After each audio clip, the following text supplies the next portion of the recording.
to know where to go. देखो सुनो मत बोलो. Wherever, whenever, whatever you are, be 100% करे नाटक.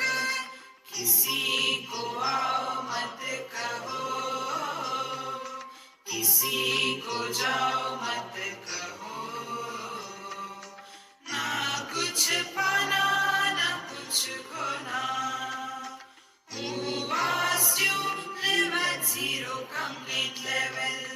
मौज में रहो, be happy.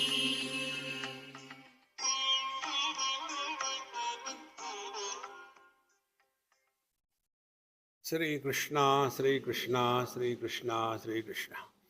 गुरुर्ब्रह्मा गुरुर्विष्णु गुरुर्देवो महेश्वरः.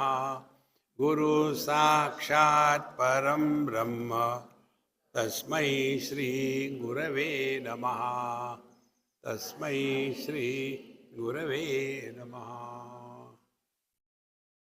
यदि हमको अपनी जीवनी लिखनी हो तो क्या लिखेंगे?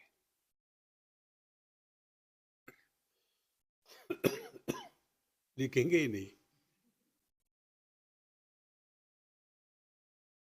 आज तक क्या किया? अच्छे खासे खाने को गोबर में कन्वर्ट किया. तो हम लोगों की जीवनी भगवान शंकराचार्य ने लिख के रखी है. बालस्तावत् क्रीडासक्तः, तरुणस्तावत् तरुणीरक्तः, वृद्धस्तावत् चिंतासक्तः, परमे ब्रह्मणि कोपि न रक्तः. बचपन से लेकर के आज तक यदि हमने कुछ किया है तो एक असफल प्रयत्न. और वो कौन सा प्रयत्न है? अपने जीवन में इच्छाओं को पूरा करना. एक इच्छा पूरी करी, दूसरी खड़ी हो जाती है. दूसरी पूरी करो, तीसरी खड़ी हो जाती है. तो इच्छाओं को पूरा करने से इच्छाएं शांत नहीं होती और बढ़ती है. यहाँ यही बात कहते हैं, न जातु कामः कामानां उपभोगेन शाम्यति. इच्छाओं को पूर्ण करने से यह काम नाम का जो रोग है वो शांत नहीं होता. जैसे हविषा कृष्णवर्त्मैव भूय एवाभिवर्धते. जैसे कामनाओं को कितना पूरा करो तो पूरी नहीं होगी, वैसे ही जैसे अग्नि में कितना भी आप लकड़ी डालो वो कभी शांत नहीं होगी. इसीलिए अग्नि को अनल कहा है. अलम माने इनफ, अलम अनल माने कितना भी डालो खाता ही जाएगा. वैसे ही अपने ये कामना का चक्कर है. और इसीलिए हमको बताया क्या करती है ये कामना. अविद्या वै प्रथमं हन्ति चैनम काम क्रोधो गृह्य चैन च पश्चात् एतान् बालान् मृत्यवे प्रापयन्ति धीरास्तु धैर्येण तरन्ति मृत्युम्. अविद्या वै प्रथमं हन्ति. अविद्या विषय ध्यानम. सी भगवद गीता में आता है 2य अध्याय में, ध्यायतो विषयान् पुंसः संगस्तेषु उपजायते संगात् संजायते कामः कामात् क्रोधो विजायते क्रोधात् भवति सम्मोहः सम्मोहात् स्मृतिविभ्रमः स्मृतिभ्रंशात् बुद्धिनाशः बुद्धिनाशात् प्रणश्यति. ये है कुंडलिनी के 8 चक्र.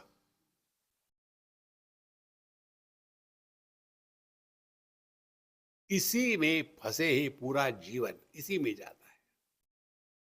देखो महाराज, तो अविद्या वही प्रथमम हंति. आप जिसका चिंतन करो उसी में आदमी फंस जाता है. तो अविद्या विषय ध्यानम. तो पहले हम विषयों का ध्यान करते हैं. यदि वो मिल जाएगा तो ऐसा होगा वैसा होगा, ये करेंगे वो करेंगे. देखो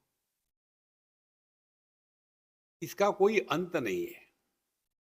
तो प्रथम विषय ध्यानम हंति दिन, फिर विनाशयति, फिर स्वरूपात प्रच्युतम करोति, तो हम भिखारी बन जाते हैं। देखो, यदि वो मिलेगा तो अच्छा है, नहीं मिलेगा तो ठीक है।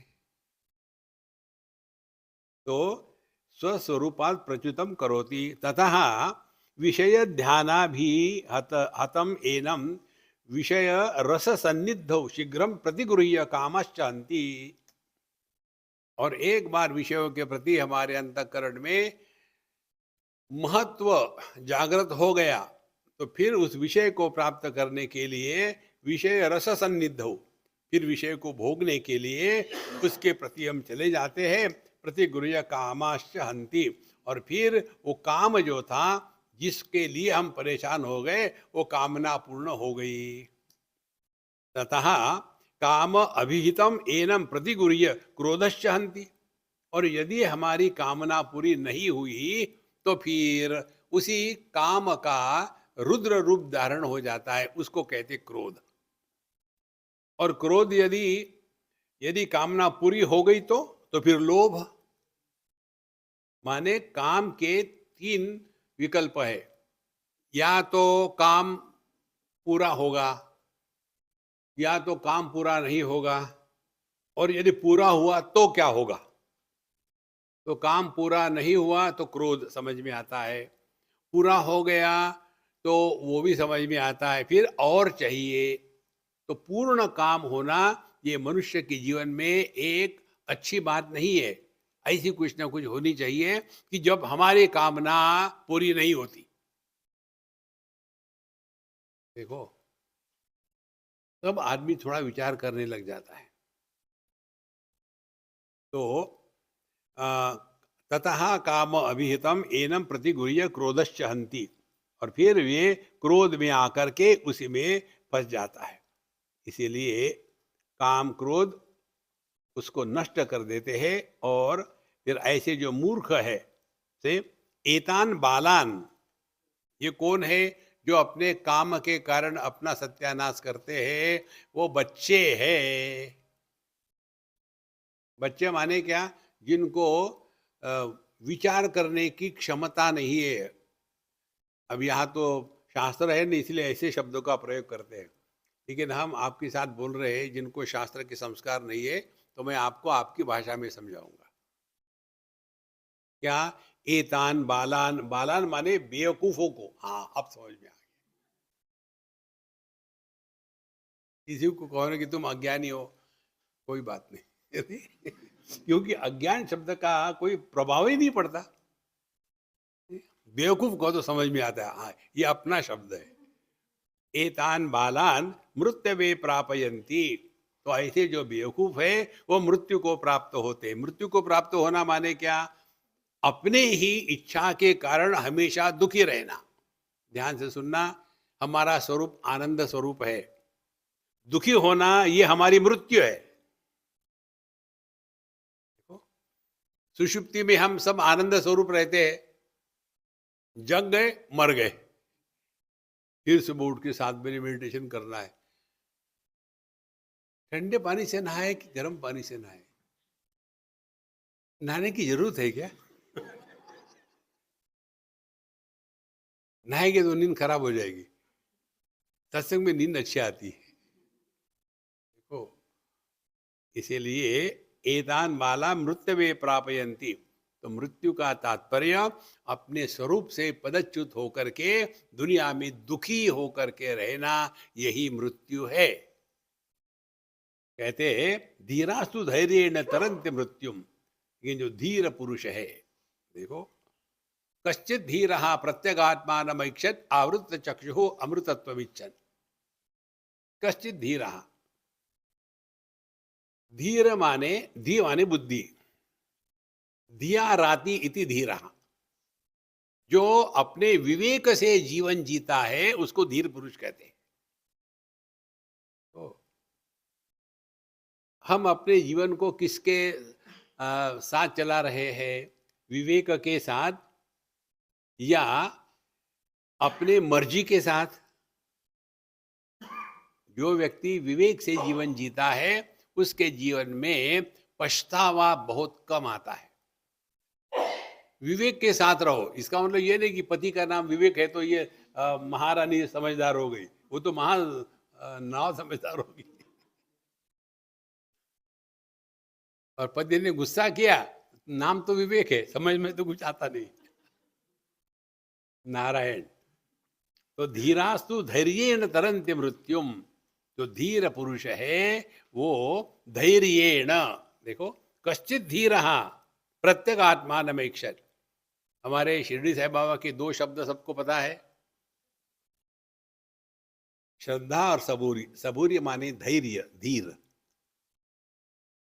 धीर में क्या है कि व्यक्ति को पेशेंस चाहिए। जिनको पेशेंस नहीं होता वो पेशेंट होते हैं। हम जाते हैं एक आध बार सत्संग को और बैठते हैं, फिर कहते स्वामी जी मुझे कुछ नहीं हो रहा। ये तो बहुत अच्छी बात है, होना बंद हो गया। देखो, इसीलिए धैर्येण तरन्ति मृत्युम। अध्यात्म के मार्ग पर टाइम स्केल काम नहीं करती। तो कितना समय लगेगा रियलाइज होने के लिए? कम से कम 20,921 जन्म। हाँ, क्योंकि हमको ये भ्रांति है कि कुछ प्राप्त करना है। इसका उत्तर हम आपको सिंपल शब्दों में देते हैं। अब इसका, हमारे प्रश्न का जो उत्तर है वो आपके प्रश्न का उत्तर है। कितना समय लगता है रियलाइज होने के लिए? जितना समय और प्रयत्न एक पति को पत्नी के साथ रहते हुए भी मैं पुरुष हूं ये समझने को लगता है, उतना। तो इस पति को क्या साधना करनी पड़ेगी? पत्नी के साथ रहते हुए भी प्रसन्न रहना, अंदर, बाहर में दुखी दिखाना। कर्नाटक। पत्नी के साथ प्रसन्न रहोगे तो डाउट करेगी, क्या बात है। इसीलिए महाराज, पूरी आध्यात्मिक साधना है ना, नाटक है, ज्यादा सीरियस मत बनो। तो प्रापयंती धीरास्तु धैर्येण तरन्ति मृत्युम। धीर पुरुष मृत्यु को पार कर जाते हैं, माने धीर पुरुष दुखी नहीं होते।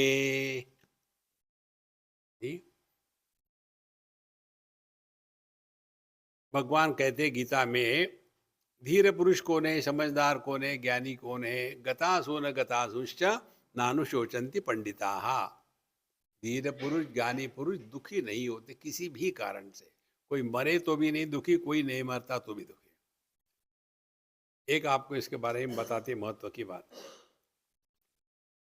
यदि कोई खुश है तो उसकी खुशी में खुश हो जाओ। तो आपको खुश होने के लिए कुछ करना नहीं पड़ेगा, फ्री में मिलेगी खुशी। देखो, हम यही करते हैं, लोगों के विवाह में जाते हैं, विवाह की खुशी हमको मिल जाती है, बाकी उनके लिए। कितनी सिंपल टेक्निक है। नहीं तो विवाह करके शादी में फिर खुश हो गए, बेवकूफ ही है वो। अच्छा महाराज, फिर कोई दुखी होता है तो आप दुखी मत होना। तो एक बार हमारे एक मित्र बूढ़े थे और हम उस समय जवान थे। तो हम उनको माँ और पापा कहते थे। तो ये जो माँ थी, बड़ी अच्छी खाना बना के खिलाती थी, असली अच्छी थी। तो हम दिल्ली में थे और हमको आया मैसेज कि उनकी पत्नी का देहांत हो गया, और हम तो अपने लेक्चरों में बिजी थे। तो हमने कहा कि हम आ जाएंगे, जैसे हमको फुर्सत मिलेगी आ जाएंगे। फिर हम गए 15 दिन के बाद। जाने के बाद हमने सब दुनिया की बातें करी। गवर्नमेंट कैसी खराब है, मौसम कैसा बदल रहा है, ट्रैफिक बहुत हो रहा है, बिजली बहुत जाती है, ये विषय ऐसे है, इस पर चिंतन करो तो पाप पुण्य का निर्माण नहीं होता।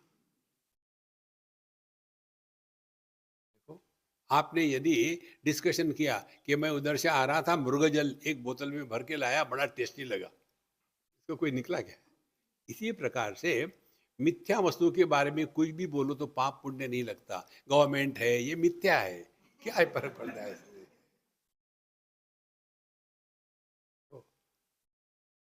सो सब बातें हो गई। और फिर उस समय हमने बढ़िया बढ़िया चाय, कॉफ़ी, कचौरी, पकोड़े और समोसे डट के खाए।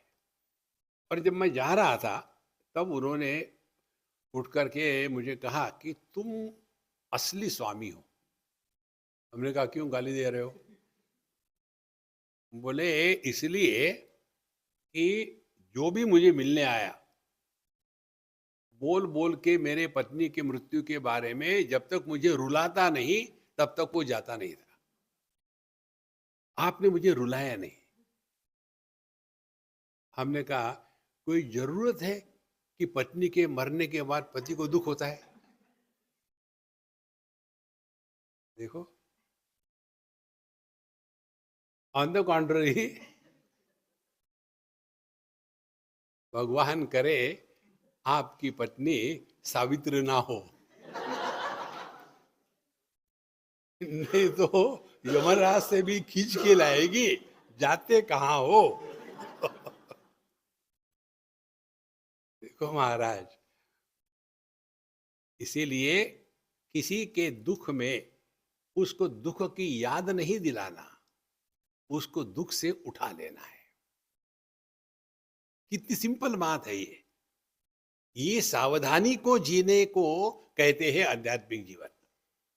इसीलिए अब कठोपनिषद की श्रुति सुनाते हैं, पराच कामान अनुयंति बालास्ते मृत्योर्यान्ति विततस्य पाशम अथ धीराः अमृतत्वं विदित्वा ध्रुवम अध्रुवेषु इह न प्रार्थयन्ते।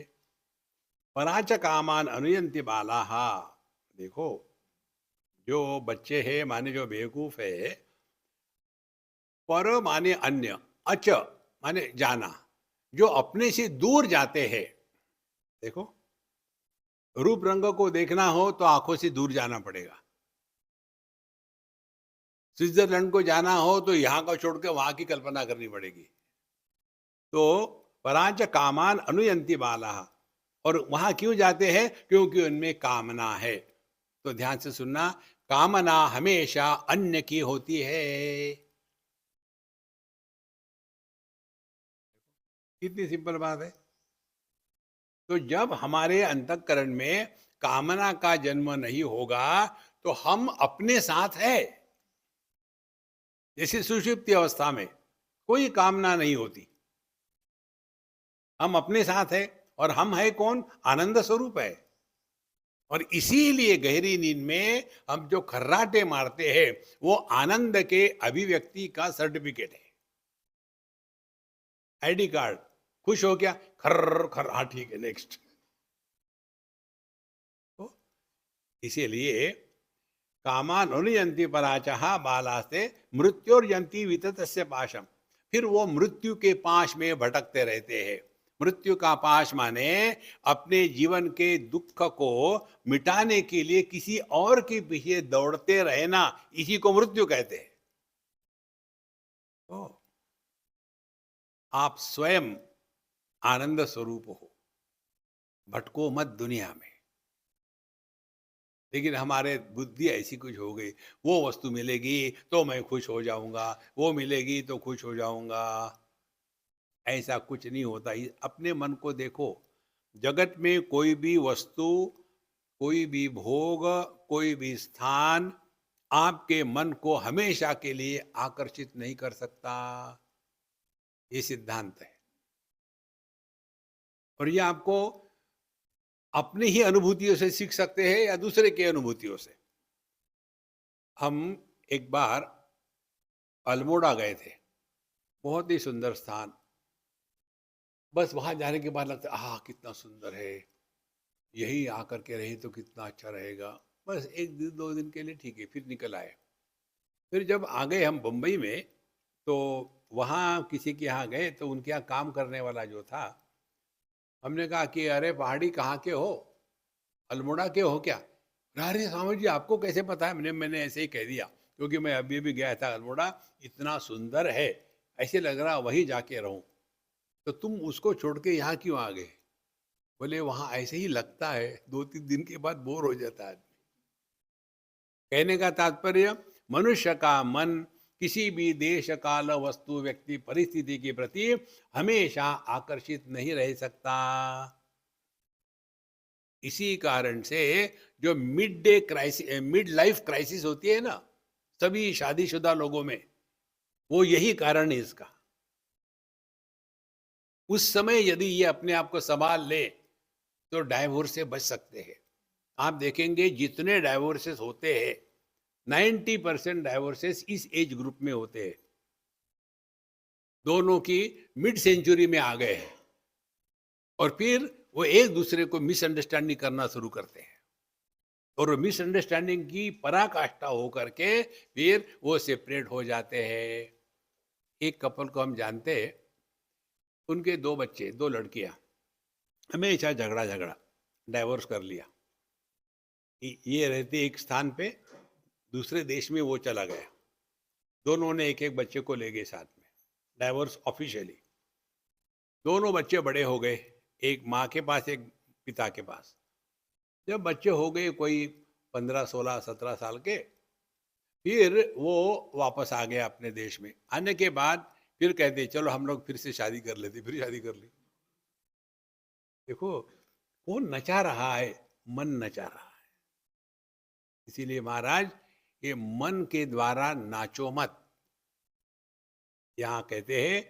लेकिन बाला हाथे, जो ये समझते नहीं वो वही बच्चे हैं। तो मृत्यु और यान्ति विततस्य पाशम, फिर वो जहां भी जाते हैं मृत्यु के पाश में ही पकड़े हैं, क्योंकि सुख के प्राप्ति के लिए देश का परिवर्तन, काल का परिवर्तन, वस्तु का परिवर्तन, व्यक्ति का परिवर्तन, परिस्थिति का परिवर्तन, ये परिवर्तनों की अपेक्षा रखना और वैसे नहीं होने के कारण दुखी होना, यही मृत्यु है।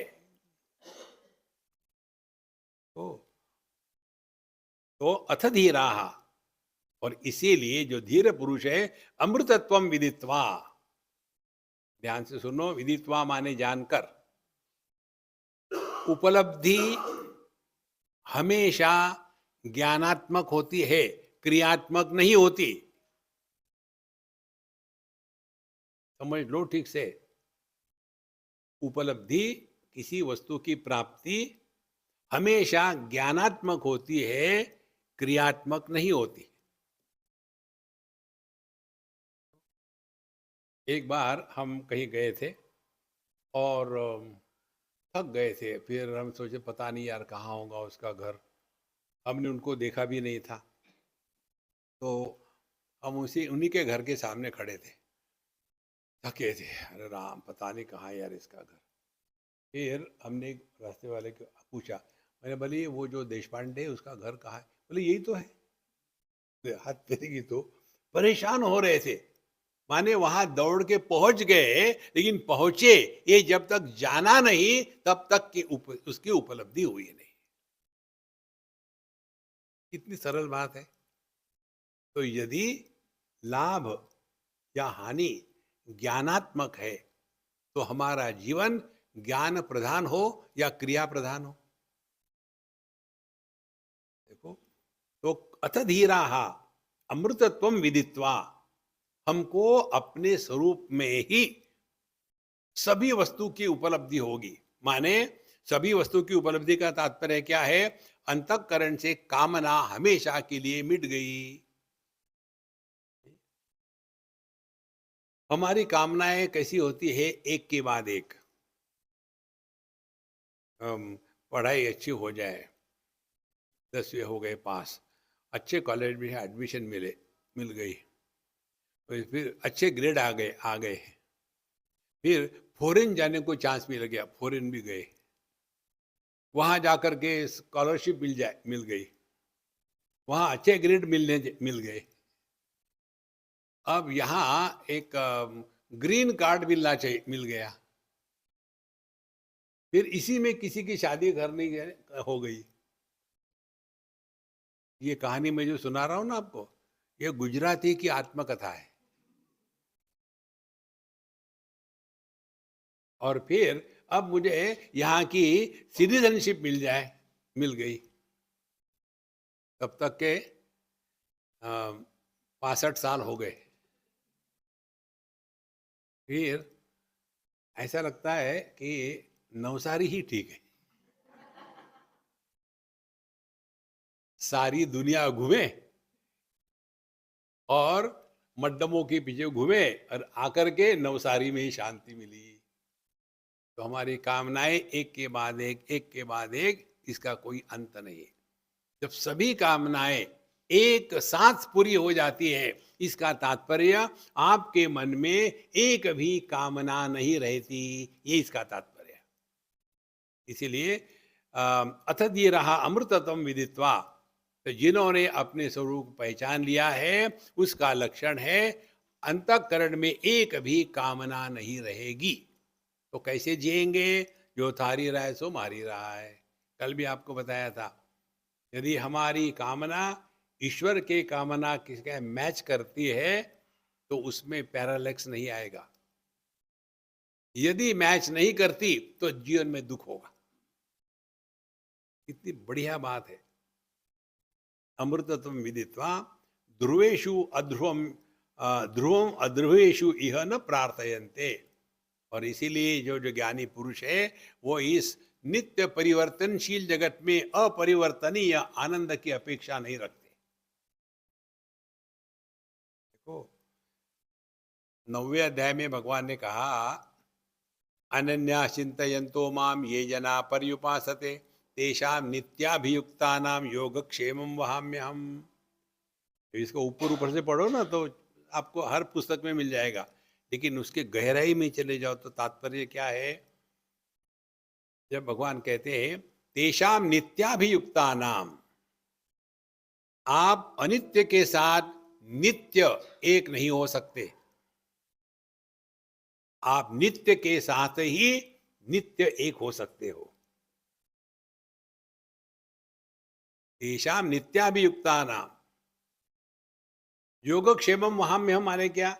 यदि हमने पूर्णमदः पूर्णमिदं पूर्णात् पूर्णमुदच्यते इस पूर्ण तत्व के साथ एक हो गए हैं तो योगक्षेमम वहाम्यहम् माने अंतःकरण की सभी इच्छाएं हमेशा के लिए मिट गई। इच्छा दो प्रकार की होती है, एक योग की, दूसरी क्षेम की। जो नहीं है वो मिल जाए, ये इच्छा को योग कहते हैं, और जो मिला है वो बचा रहे, इस इच्छा को क्षेम कहते हैं। जीवन में से योगक्षेम हट गया माने क्या? जो थारी रहा है सो मारी रहा है। देखो संतो, ये बहुत अच्छा है। अभी गीता जयंती आ गई, पाठ करो सब मिल करके, फिर उसमें अग्नि का कुंड में कुछ ये डाल, सबको सब ठीक है अपनी जगह में, लेकिन कब तक ये करते रहेंगे?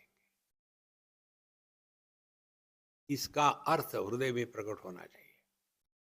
तो ध्रुवम अध्रुवेशु यह न प्रार्थयन्ते, इस जगत में मुझे मिल करके ये मिलेगा वो मिलेगा, इस चक्कर में अपने आप को ना नष्ट करे। अब कथम पुनः धीरः तु धैर्येण विषयान् जित्वा मृत्युम तरन्ति इति अतः आह। अब बताते हैं कि धीर पुरुष इस प्रकार से धैर्येण विषयान् जीत्वा, बड़े धैर्य के साथ विषयों को जीत लेता है। कैसे? और फिर कैसे मृत्यु को पार होता है? तो कहते हैं यो अभिध्यायन उत्पत्तिषु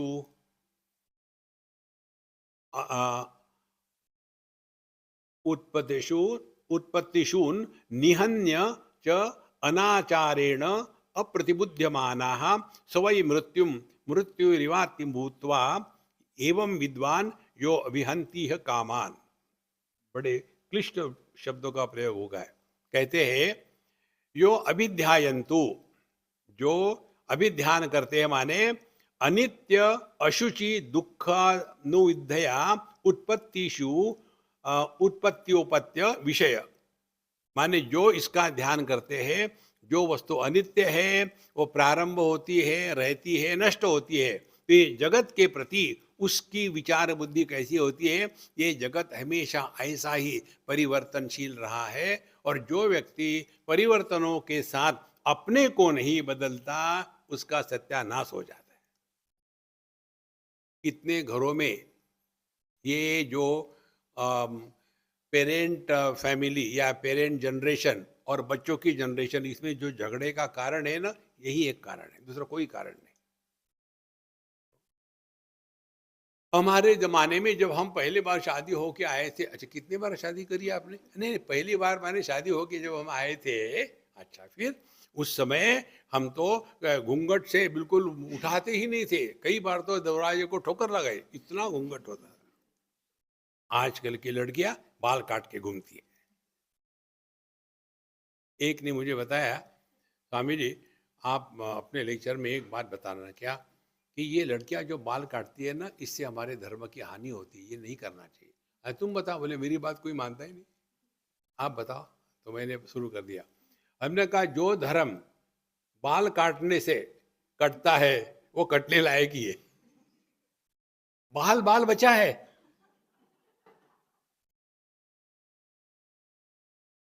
कहाँ फंसे हो यार,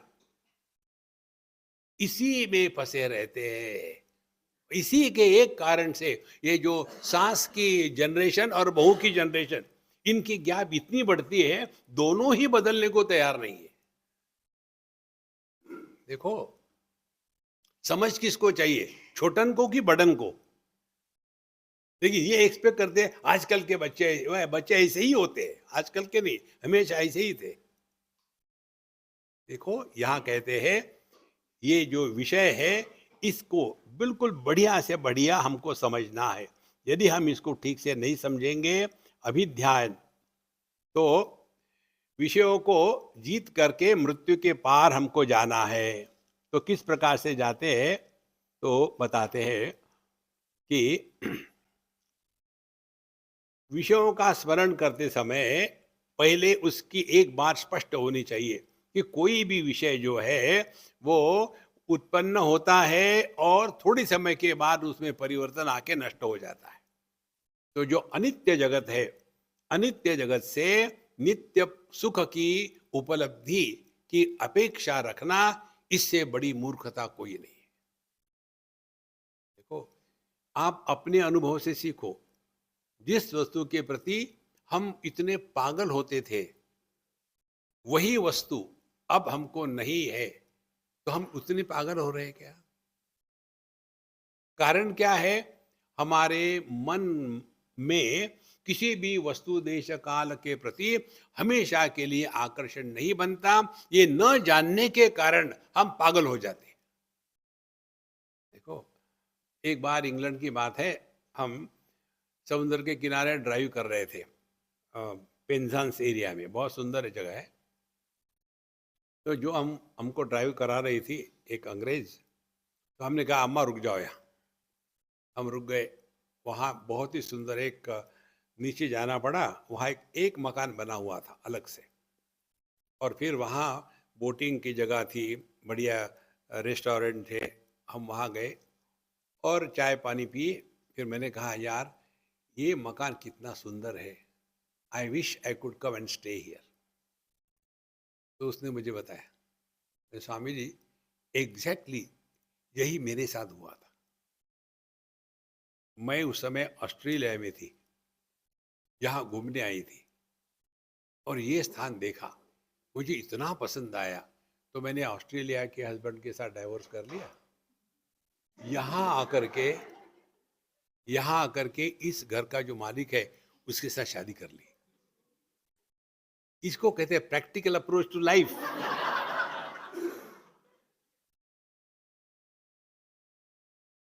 फिर यहां मैं रही, लेकिन जो पहली बार आके मुझे आकर्षण लगा, वो आकर्षण बस 2-4 महीने में, 6 महीने में धीरे धीरे खत्म हो गया। फिर मैं दूसरी जगह गई। अब मुझे बताओ, इतना उपदेश भगवान आपको दे रहे हैं और फिर भी आप नहीं सीखते हो।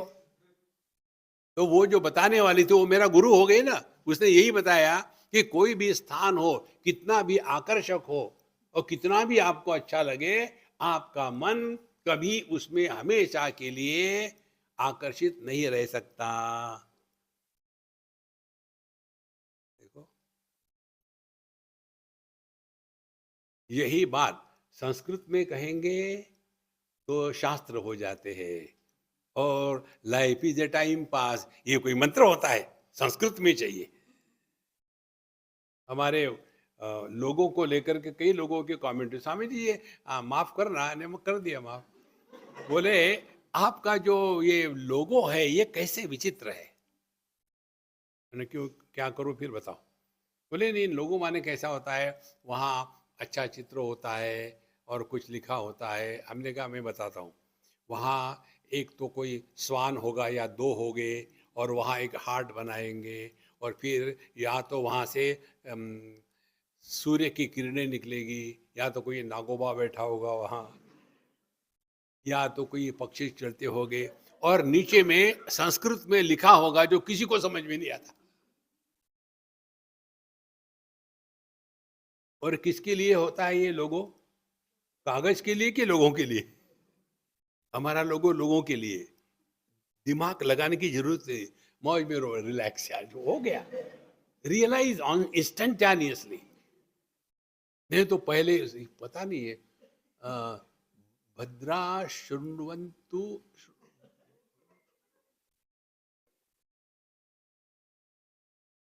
ये चक्कर में मत पड़ना। आप कौन सी भाषा में बोलते हो ये महत्व का नहीं है, क्या बोलते हो ये महत्व का है। संप्राप्ते सन्निहिते काले नहीं नहीं रक्षति डुक्रुम करणे। जब मौत आती है तो आप ये कहोगे क्या मौत को संस्कृत में? गच्छ गच्छ। तो वो कहला अच्छा मिल गया, पकड़ो। इसलिए ये दुनिया जो है ना हमेशा ऐसी ही रही है। तो जिसने समझ लिया है कि दुनिया के पीछे दौड़ना ये मूर्खता है, और इसके कारण वो व्यक्ति ये परिच्छिन्न जगत में फंसता नहीं, यही मृत्यु के पार चले जाना है। तो मृत्यु क्या हो गई? मृत्यु हो गई कामनाओं को पूरा करने का जो प्रयत्न है, उसको मृत्यु कहते हैं। आपको कुछ चाहिए ही नहीं तो आप मस्त हो। यही धीर पुरुष का लक्षण है। धीर पुरुष विषय को जीत लेता है, कैसे? समझदारी से, और इसीलिए वह मृत्यु को पार चले जाता है। देखो महाराज, तो विषय कैसे है? विनाशशील है, विवेक से छोड़ दिया उसको। और फिर ध्यान से सुनना, ये बहुत महत्व का विचार है। किसी के भी प्रति हमारे मन में अनादर का भाव निर्माण न हो। जितना किसी को आदर दे करके हम दुनिया में फंसते हैं, उतना ही हम किसी का अनादर करके दुनिया में फंसते हैं। देखो, क्योंकि दोनों के ही संस्कार निर्माण होते हैं। राग का भी संस्कार है और द्वेष का भी संस्कार है। हमको ना तो किसी से राग है ना किसी से द्वेष है। तो ये केवल समझदारी से हो सकता है।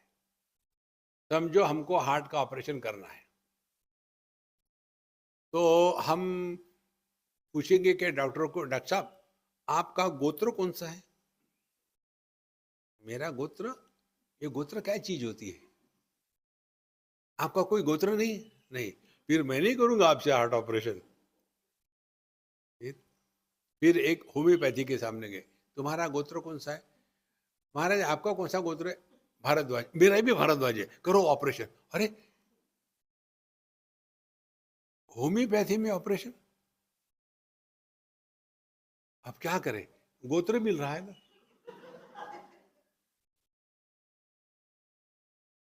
देखो, इस चक्कर में अपने आप को नष्ट ना करें। इसीलिए कहते हैं यदि हम असल में अध्यात्म के मार्ग पर चल रहे हैं ना, तो समझ लेना, किसी से द्वेष ना हो।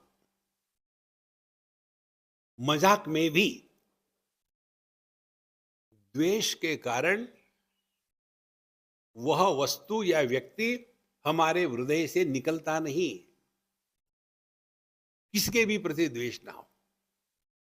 और यदि द्वेष होगा तो यम यम वापि स्मरन भावम तदेत्यंते कलेवरम तम तमे वैति कौन्तेय तद भावम आश्रिता। आखिरी जो विचार होगा वही हमारे अगले जन्म की ब्लूप्रिंट बन जाती है। देखो, यदि आपके मन में किसी के भी प्रति घृणा हो, उसका स्मरण और देखेंगे आप, जिसके प्रति घृणा होती है ना, उसको हम भूलते नहीं। प्यार होता है उसको तो भूल सकते हैं, घृणा जिसके प्रति होती है उसको हम भूलते नहीं। इसीलिए विवेकी पुरुष समझदारी से कि ये विषय जो है ये हमेशा रहते नहीं, अपना मन भी इसमें नहीं लगा रहता, और इसीलिए उनके प्रति आदर भी नहीं है और अनादर भी नहीं है। इस प्रकार से जो समझदारी से अपने मन से सभी कामनाओं को नष्ट कर देता है, वही व्यक्ति मृत्यु को खा जाता है। देखो यह शब्द क्या है, एवं विद्वान जो अभिहंति न कामान, तो जिसने काम को जीत लिया है वह मृत्यु इव अत्ति, तो मृत्यु का मृत्यु बन जाता है, क्योंकि अब उसके मन में कामना होती ही नहीं। इसलिए हमने आपको बताया सिंपल टेक्निक, जिस अनुभूति के संस्कार अच्छे या बुरे हमारे मन पर होते नहीं, वही साधना है। और यह कब संभव है, किसी भी अनुभव में अनुभव करता इसका जन्म ना हो, तो अनुभव करता रहित अनुभूति को परमात्मा कहते हैं। ध्यातृ ध्याने परित्यज्य ध्येयमेवावशिष्यते। मेडिटेटर और मेडिटेशन ये दोनों जब खत्म हो जाते हैं, तो जो बचा रहता है वो अपना स्वरूप है। इसीलिए हम इतना एम्फसाइज करते हैं, ये मेडिटेशन करना बंद करो, प्रसन्न रहो, हल्के फुल्के रहो, सबके साथ रहो, और सबके साथ रहते हुए भी अपने स्वरूप में निष्ठावान रहो। इनको क्या हो गया पता नहीं क्या होगा, पहले तो अच्छे खासे बोलते थे, खेलते थे, जब से ये मेडिटेशन करने लग गए बड़े विचित्र हो गए। इसमें फंसो मत, ये तो इसी में फंसे जाओगे। एवं विद्वान जो अभिहंति है कामान, इस प्रकार से विद्वान पुरुष जो है एक कामना से अपने आप को बचाता है, क्योंकि कामना कहीं खा गया। कामानुसारी पुरुषः कामाननु विनश्यति कामान विदस्य धुनुते यत्किंचित पुरुषो रजः। अब कहते यहाँ तो पुनः विषय अभिध्यानेन कामानुसारी भवति स कामाननु विनश्यति। काम विषय नष्टे कामाननु कामै ही सह विनश्यति। तो जो व्यक्ति हमेशा विषयों का ही चिंतन करने लग रहता है, वो कामानुसारी भवति, वो अपने कामनाओं को पूरा करने में ही पूरा जीवन लगा देता है, और वो कामना पूरी हो गई भी ये भी पूरा हो गया।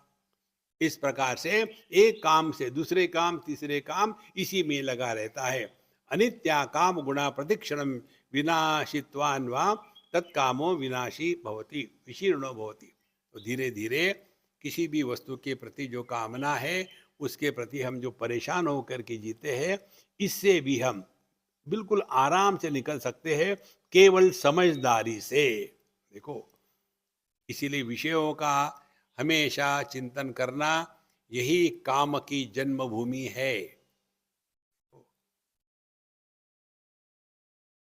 एक बार की कहाँ की बात है, ये जब से ये आईटी का बूम चला ना पूरे वर्ल्ड में, तो ये आईटी में मैक्सिमम जो इंटेलिजेंट लड़के हैं जिनको बड़ी बड़ी पोजीशन मिली, देश विदेश में गए, जिन्होंने जिंदगी में 100 रुपये खर्चे नहीं किए, उनको अमेरिका में जाकर के करोड़ों रुपए की तनख्वाह मिलने लग गई। देखो अब क्या करेंगे, चलो मम्मी पापा को यूरोप भेजेंगे। अब ये जो मम्मी पापा है ये झुमरी तलैया के बाहर कहीं गए नहीं, अब उनको वहां जाने का आ गया, और फिर कहीं भी जाएंगे उनको वही दिखेगा। क्या आपने मुझे पूछा है? हाँ हम जा रहे हैं यूरोप। हमने पूछा नहीं आपको। उनके दिमाग में यूरोप घूमता रहेगा घूमता रहेगा घूमता रहेगा, उसी में लगे रहेंगे, वही काम, दूसरा कुछ है ही नहीं। और फिर उसी का उनका मन दौड़ेगा, वहाँ क्या होता है कैसा होता है, ये करो वो करो। तो विषयों का अनुसरण करने वाले फिर उसी के विषय में इतने विषय करते करते उसी में नष्ट हो जाते हैं। देखो महाराज, इसीलिए समझ लेना, यह विषयों को छोड़ करके दूसरे विषय में चले जाना है, और फिर भी हम भूल जाते हैं कि हम इस दुनिया में काहे के लिए आए हैं। विषयों से किसी को भी आज तक हमेशा सुख नहीं मिला, क्योंकि विषय परिवर्तनशील है। अब फिर आगे कहते हैं, देहः अप्रकाशः भूतानां नरकोऽयं प्रदुष्यते गृध्यन्त इव धावन्ति गच्छन्ता शुभ्रम मुन्मुखाः। देहः अप्रकाशः भूतानां नरको अयम प्रदुष्यते। हमारा देह जड़ है, अप्रकाश है, और यह तमोगुण का कार्य है। और इसी देह को जो मैं मान करके चलते हैं, वो वैसे ही है जैसे अंधे नैवनीय माना यथांधा। अंधा व्यक्ति, आप इसको भी देखो, दुनिया में आपको पता चलेगा, एक अंधा व्यक्ति दूसरे व्यक्ति को हाथ लगाता है, उसको यही लगता है कि उसको दिखता है, वो ये कल्पना नहीं करता कि दूसरे को नहीं दिखता। तो एक अंधे ने दूसरे को हाथ लगाया, कहा भाई साहब मुझे जो है ना ये रास्ता क्रॉस करवा दो, मुझे दिखता नहीं। तो दूसरा अंधा आदमी कहेगा थोड़ी कि मैं भी अंधा हूं, वो कहेगा ठीक है, ठीक से पकड़ के रखो। और फिर चलो मेरे पीछे धीरे धीरे, वो भी अंधा, तो वो गड्ढे में गिरेगा, ये भी गड्ढे में गिरेगा। इसी प्रकार से देह को मैं मान करके जो चलने वाले हैं, वो इसी प्रकार से पूरा जीवन देह के आसपास ही जीते रहेंगे। निकल जाओ इसमें से। अध्यात्म के दो डेस्टिनेशन है। पहला डेस्टिनेशन देहात्म भाव की निवृत्ति, दूसरा डेस्टिनेशन जीवात्म भाव की निवृत्ति। जब तक के ये बात गले नहीं उतरेगी ना, तब तक के कुरुते गंगा सागर गमनम व्रत परिपालनम अथवा दानम ज्ञान विहीन सर्वमतेन भजति न मुक्तिम जन्मशतेन। करते रहो। इसलिए जो हमने आपको एक श्लोक बताया था उस पर गौर करो। उत्तमा सहजावस्था, मध्यमा ध्यान धारणा, अधमा घंटी बजाओ मूर्ति पूजा च, और तीर्थ यात्रा अधमा अधमा।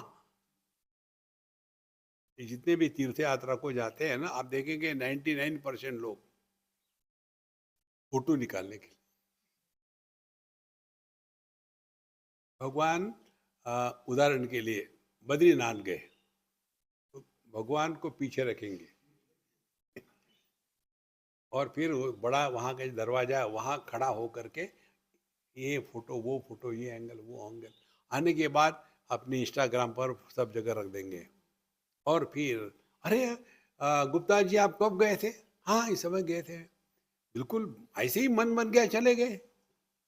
भगवान के लिए नहीं गए, फोटो के लिए गए थे।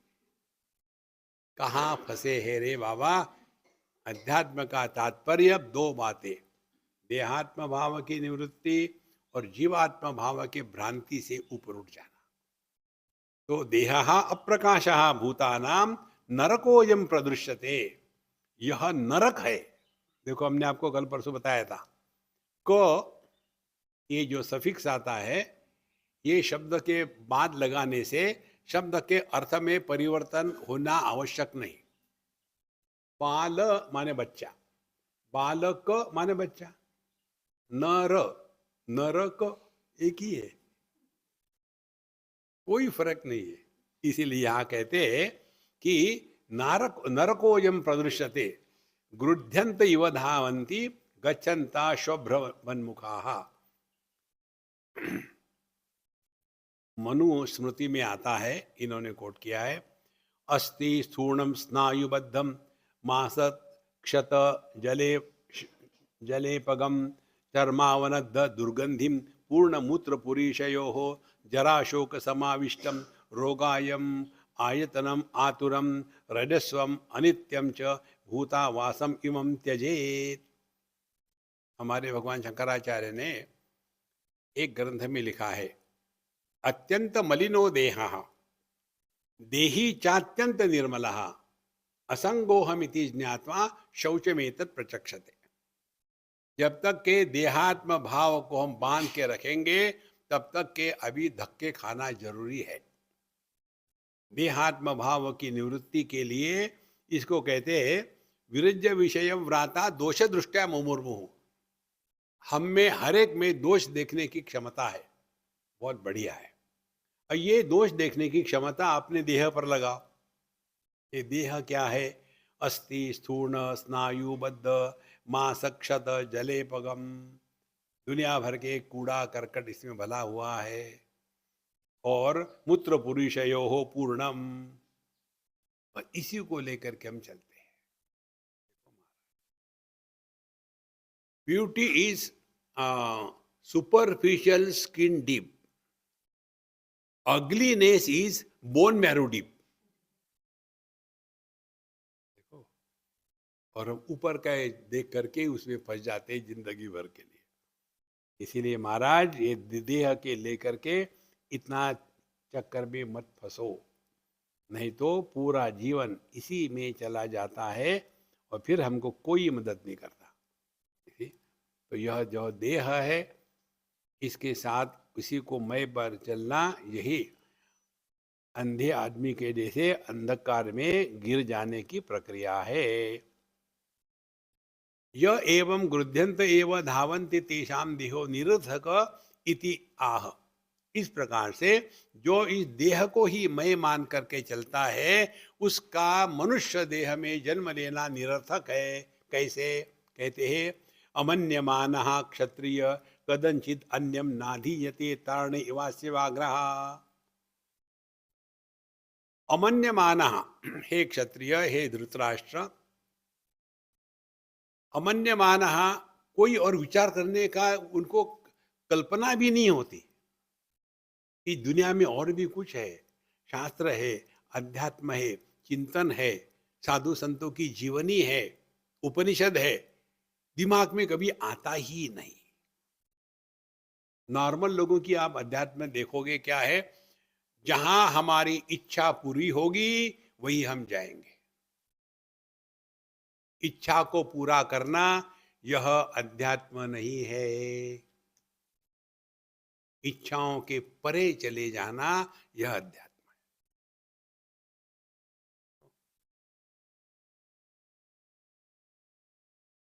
ये हमने आपको बताया था, फिर से बताते हैं। 4 जगह में लोग इकट्ठे होते हैं। सबसे ज्यादा लोग इकट्ठे हो गए कहाँ? फ्री बॉलीवुड डांस इनविटेशन, लाखों की तादाद में लोग जाएंगे, फ्री है। दूसरा स्थान हॉस्पिटल, किसी को इनविटेशन मिलता है क्या, हमारे यहाँ आ जाओ, हम अपने आप पहुंच जाते हैं, वहां भी बहुत भीड़ मिलेगी आपको। तीसरा मंदिर, देखो, और फिर उसके लिए व्रत रखेंगे। एक बेवकूफ लड़का था और वो एक लड़की से शादी करना चाहता था। लड़की करोड़पति की इकलौती लड़की, और वो भी ढूंढ रहा था कि कोई बेवकूफ मिल जाए घर जवाई के जैसा तो काम चलाएगा। अब उस लड़के ने कहा कि देखो तुम तो गरीब हो, तुम्हारे पास तो कुछ है नहीं, मेरे पास तो इतना सारा है, तो मेरे पिताजी तुमको कैसे हाँ कहेंगे?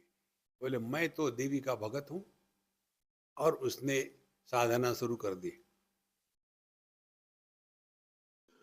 कहाँ से? बंबई से निकला वैष्णो देवी तक नंगे पैर, और जब कर रहा है शादी करा दो जय माता दी, जल्दी करा दो जय माता दी, अभी करा दो जय माता दी, यही करा दो जय माता दी।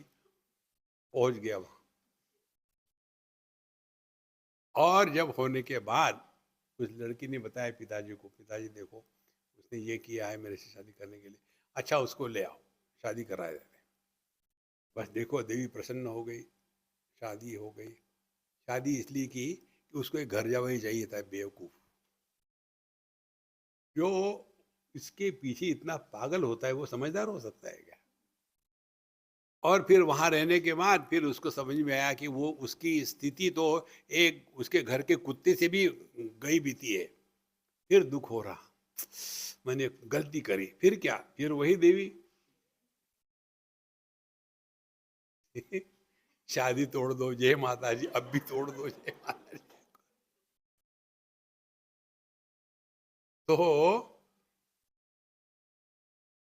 भोग में भीड़ मिलेगी बॉलीवुड, रोग में भीड़ मिलेगी हॉस्पिटल, काम में इच्छा में भीड़ मिलेगी मंदिर, और चौथा स्थान होता है जिम। जिम में कितने लोग जाते हैं? बड़े बड़े हॉल होते हैं, दुनिया भर की मशीन है, कितना टेम्पटेशन देते हैं। Register one, all family members free. उसके बाद ये मिलेगा वो मिलेगा, पहला महीना फ्री, दूसरे महीने से फिर भी कोई नहीं जाता। क्योंकि कौन जाता है जिम में?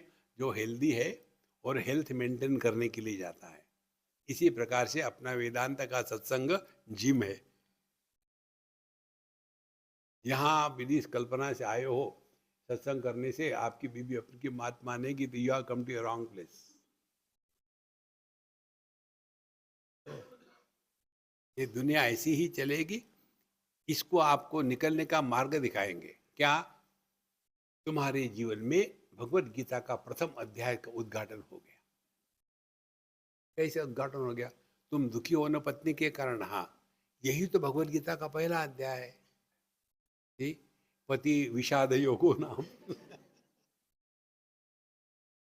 और फिर तुमको भगवत गीता सुनाएंगे और फिर कहेंगे कि कचिद एत श्रुतम पति त्वया एकाग्रेण चेतसा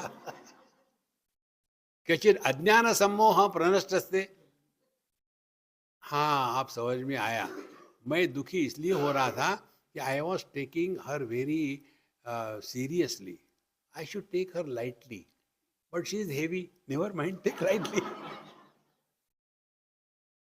Look at the world with the eye of wisdom and cheer. Your whole life will change. इसीलिए जहां जहां जीवन में दुख होते हैं ना, वो दुख हमको रिमाइंड करते हैं। जैसे आपके दांत में दुख हो गया तो हमको दुख देने के लिए दुख नहीं हुआ, ये बताने के लिए something is wrong, take care. उसी प्रकार से आपका दिल दुख गया है तो समझ लेना समथिंग इज रॉन्ग। क्या रॉन्ग है? पत्नी से अपेक्षा रखी कि वो तुमसे प्रेम करेगी, ये तुम्हारी गलती, उसकी नहीं है। हाँ, मेरी गलती है। तो अपनी गलती को सुधारो। क्या? तुम उससे प्रेम करो।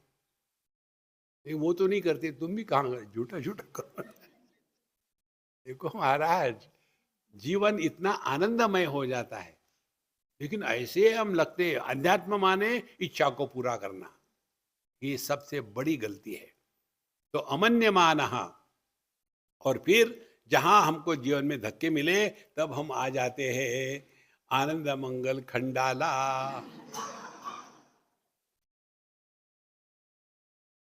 देखो, क्योंकि सभी स्वस्थ है, किसी को ये परेशानी नहीं है कि खाने को नहीं मिल रहा है, या मकान नहीं है, या जॉब नहीं है, या भूखे मर, ये कोई नहीं, सबको सब कुछ है। अब सिर्फ यही परेशानी थी, मैंने इतना किया, भगवान का क्या मिला? किसको? भगवान को। देखो संतो, अपने विचारों को ठीक करो, सब ठीक हो जाता है। और विचारों को ठीक करने के लिए हमको सत्संग करना जरूरी है। इसीलिए अमन्यमाना क्षत्रिय,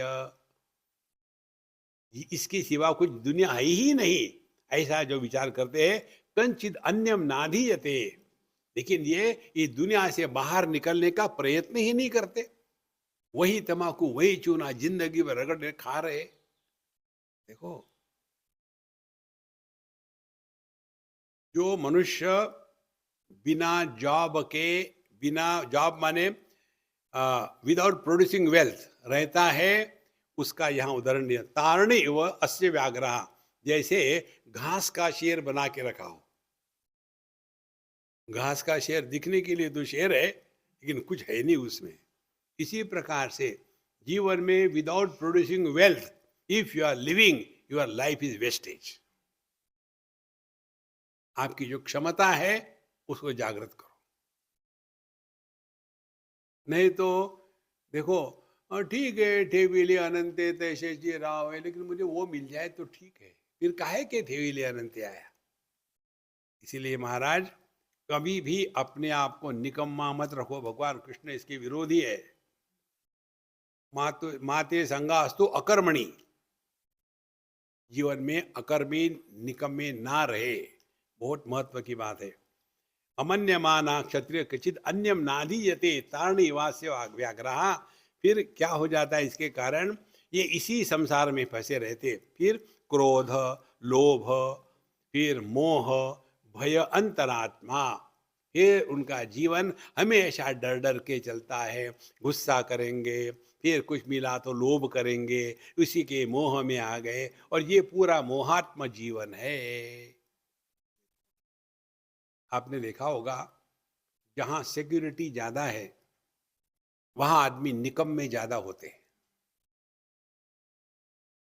जीवन में सिक्योरिटी बिल्कुल नहीं चाहिए, तब जा करके आप में से बेस्ट बाहर आता है। बहुत महत्व की बात है ये। आप देखेंगे, अब हमारे बम्बई की बात है, बम्बई महाराष्ट्र में, यहाँ जो काम करने वाली घर की लेडीज लड़कियां होती है, घर में काम करने वाली, यदि महाराष्ट्रीयन लड़की होगी तो दुनिया भर के नखरे होगी उसमें। संडे के दिन ये नहीं करेंगे, हमके मिलने के लिए आएंगे, हम टीवी देखेंगे, हमारा मोबाइल फोन का बिल आपको देना पड़ेगा, और ये दिन छुट्टी करेंगे, दुनिया भर के नखरे, क्योंकि सिक्योरिटी है, हमारी मांगे पूरे करो। मराठी में बोला, देखो। और यही दूसरे जगह से लोग आते हैं, बिहार से आएंगे, यूपी के आएंगे, आसाम के आएंगे, उसके बाद उड़ीसा के। यहाँ उनकी कोई सिक्योरिटी नहीं है, तो कितने हार्ड वर्क करते हैं। जहाँ सिक्योरिटी होती है वहां व्यक्ति नालायक होता है। देखो महाराज, एक उदाहरण दिया आपको हमने। आप चले जाओ, अभी हम गए थे हुबली, तो वहाँ जो कामत रेस्टोरेंट की चेन है ना, वो हमारे अच्छे मित्र हैं। तो मैंने कहा, तुम्हारे यहाँ जितने भी काम करने वाले दिखता हूँ मैं, ये सब कोई उड़ीसा के हैं, कोई बिहार के, कोई वेस्ट बंगाल के हैं। तो स्वामी जी, यहाँ के लोग काम नहीं करते, और करेंगे भी तो गणित सिखाएंगे हमको। लेकिन हमारे पास बाहर से लोग आते हैं तो मेहनत का काम करते हैं, और कोई कंप्लेंट नहीं, और हमारा जितना काम है बढ़िया हो जाता है। फिर हम अपने ही तरफ से उनको कुछ बख्शिश दे देते हैं। सीखना क्या है, lesser the security, better is the performance. देखो महाराज, नहीं तो पूरा जीवन इसी में लगा रहेगा। अमन्यमान क्षत्रिय कदचिन अन्नाधीयते तारणिवास व्याघ्रा। और इसके कारण फिर गुस्सा करो, मारो इसको जा करके। हमारे महाराष्ट्र में आकर के गुजराती हो तुम, अरे राम राम राम राम राम, इससे घटिया क्या हो सकता है। इसीलिए संतो, अध्यात्म में यदि चलना है ना, तो समझ लेना अपने जीवन के जो कष्ट है वो हमको रिमाइंडर है कि जीवन में और भी कुछ है। Seek something higher in life. तो और ऐसे जो काम क्रोध लोभ से फंसे हैं, सवई मृत्यु तो शरीरे स एष। और ऐसा जो व्यक्ति है वो अपने जीवन में केवल मृत्यु ही ढो रहा है। जैसे कोई घास का शेर हो, दिखने को दो शेर है लेकिन कुछ दम नहीं उसमें। इसी प्रकार से नाम के लिए तो है, हम ये है हम वो है, लेकिन अंदर में ठन ठन पाल। इसीलिए हमको ये स्पष्ट समझना है, अध्यात्म माने जो हमने सीखा है, जो पढ़ा है, उसको जीवन में उतारना है। नहीं तो मेरे जैसा प्रवचन देना शुरू करोगे, बाकी कुछ नहीं। हमारे वशिष्ठ भगवान लिखते हैं, योग वशिष्ठ में आता है, चतुर्वेदोपि यो विप्रः सूक्ष्मं ब्रह्मम न विंदति, वेद भार भराक्रांतः स वै ब्राह्मण गर्दभः। एक गधा हो, उसके ऊपर में चारों वेदों के बड़े बड़े ग्रंथ रखे हुए हो, गधे को क्या फर्क पड़ता है?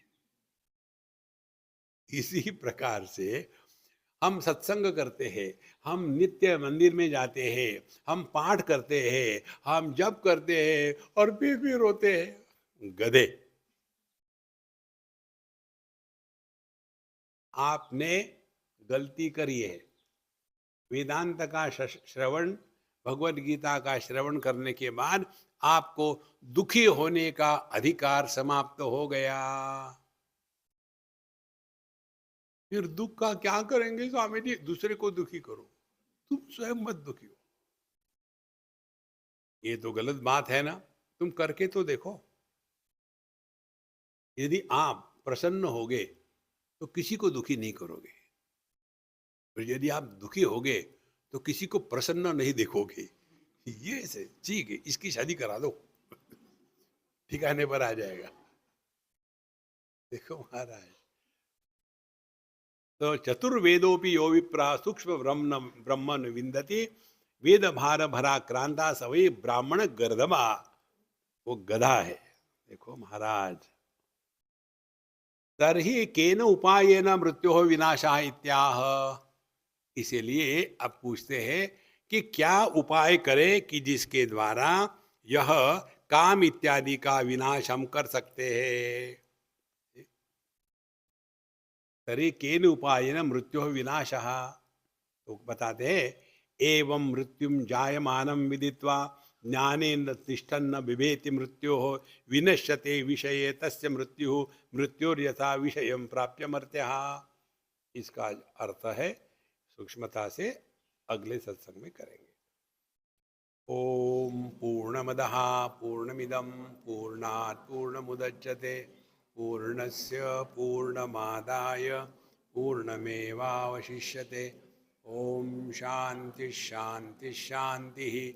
हरि ओम। श्री गुरुभ्यो नमः। हरि ओम।